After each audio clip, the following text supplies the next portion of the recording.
حضرت ابراہیم ادہم رحمۃ اللہ علیہ آپ کے پاس ایک مرتبہ ایک شخص آیا.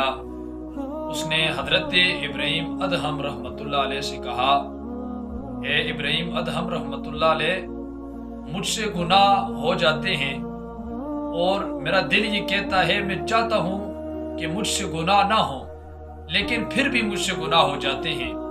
مجھے کوئی ایسا وظیفہ بتائیں، کوئی ایسا عمل بتائیں کہ مجھ سے گناہ نہ ہوا کریں. حضرت ابراہیم ادہم رحمۃ اللہ علیہ نے اس نوجوان کو 7 نصیحتیں عطا فرمائی. آج دیکھیں، ہم لوگ ہر جوان بندے سے، ہر کسی سے گناہ سرزد ہوتے ہیں اور وہ یہ چاہتا ہے کہ گناہ نہ ہو، لیکن اس کے باوجود پھر گناہ ہو جاتے ہیں. تو ہم کیا کریں؟ حضرت ابراہیم ادہم رحمۃ اللہ علیہ نے اس نوجوان کو 6 نصیحتیں بتائیں. آپ احباب بھی سنیں وہ نصیحتیں کیا ہیں، پھر ان پہ عمل کریں. یہ حضرت ابراہیم ادہم رحمۃ اللہ علیہ یہ کون ہے؟ حضرت ابراہیم ادہم رحمۃ اللہ علیہ یہ بادشاہ تھے. آپ 1.25 من پھولوں کی سیج کے بستر پہ سویا کرتے تھے. حبشہ کی ایک لونڈی مقرر تھی جو حضرت ابراہیم ادہم رحمۃ اللہ علیہ کے بستر کو سجایا کرتی تھی.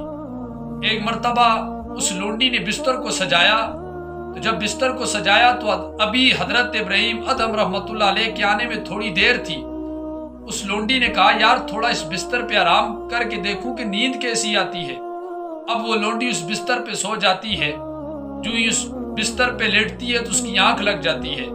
جب حضرت ابراہیم ادہم رحمۃ اللہ علیہ آئے تو اپنے بستر پہ اس لونڈی کو سویا ہوا دیکھا تو غصے میں آ گئے. اب اس کو اٹھا کے اس کو مارا، سزا دی. جب اس کو مار رہے تھے وہ لونڈی ہنس رہی تھی. تو آپ نے اس سے پوچھا کہ میں تمہیں سزا دے رہا ہوں، تم ہنس کیوں رہی ہے؟ اس نے کہا، میں اس لیے ہنس رہی ہوں کہ جو ایک رات کچھ لمحات اس بستر پہ سوئے اس کی اتنی بڑی سزا، جو ساری زندگی اس بستر پہ سویا ہو اس کی کتنی بڑی سزا ہوگی. جب آپ نے یہ جملے اس لڑکی کی زبان سے سنے تو آپ آپ کے دل میں خدا کا خوف پیدا ہو گیا. تو آپ اس بادشاہت کو چھوڑ کے جنگلوں میں نکل گئے، اللہ اللہ شروع کر دیا. یہ وہ ابراہیم ادہم رحمۃ اللہ علیہ ہیں کہ آپ وقت کے ولی بن گئے تھے. تو آپ نے اس نوجوان کو 6 نصیحتیں فرمائی. کہا، اے نوجوان، اگر تو گناہ کرتا ہے تو ان 6 نصیحتوں پہ عمل کر. کہا، پہلی نصیحت یہ ہے کہ اگر تو گناہ کرے تو پھر اس رب کا رزق کھانا چھوڑ دے. اگر گناہ کرتا ہے تو اللہ کا رزق کھانا چھوڑ دے. اس نے کہا، حضور یہ کیسے ہو سکتا ہے؟ بغیر کھائے بندہ کیسے جی سکتا ہے؟ تو کہا، اگر بغیر کھائے جی نہیں سکتا تو پھر گناہ کرنا چھوڑ دے. کہا، حضور اور بتائیں.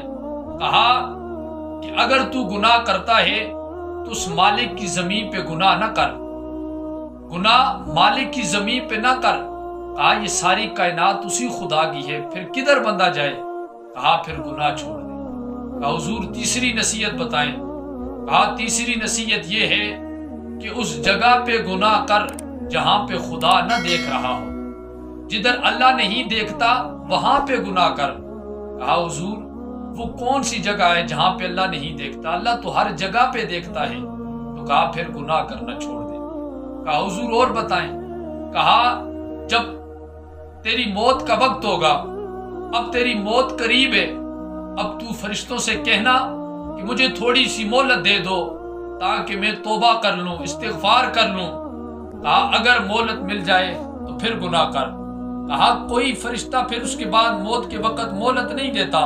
کہا، جب تجھے پتا ہے کہ 1 منٹ کا بھی تجھے 1 منٹ کی مہلت نہیں دی جائے گی، پھر گناہ کرنا چھوڑ دے. کہا، چھٹی نصیحت بتائیں. کہا، کل جب قیامت کا دن ہوگا، فرشتے تجھے جہنم کی طرف گھسیٹ کے لے کے جا رہے ہوں گے، تو فرشتوں سے کہنا کہ مجھے ذرا چھوڑ دو، میں اللہ تعالیٰ کے دربار میں اپنے گناہوں کی معافی مانگتا ہوں. کہا، تجھے فرشتے مہلت دیں گے؟ کہا، نہیں، فرشتے تو مہلت نہیں دیتے.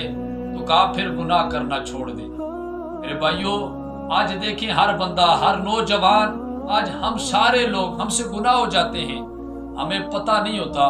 لوگوں، ایک وقت، 1 سیکنڈ کی بھی انسان کو مہلت نہیں دی جاتی. جب موت آتی ہے تو پھر مہلت نہیں دی جاتی.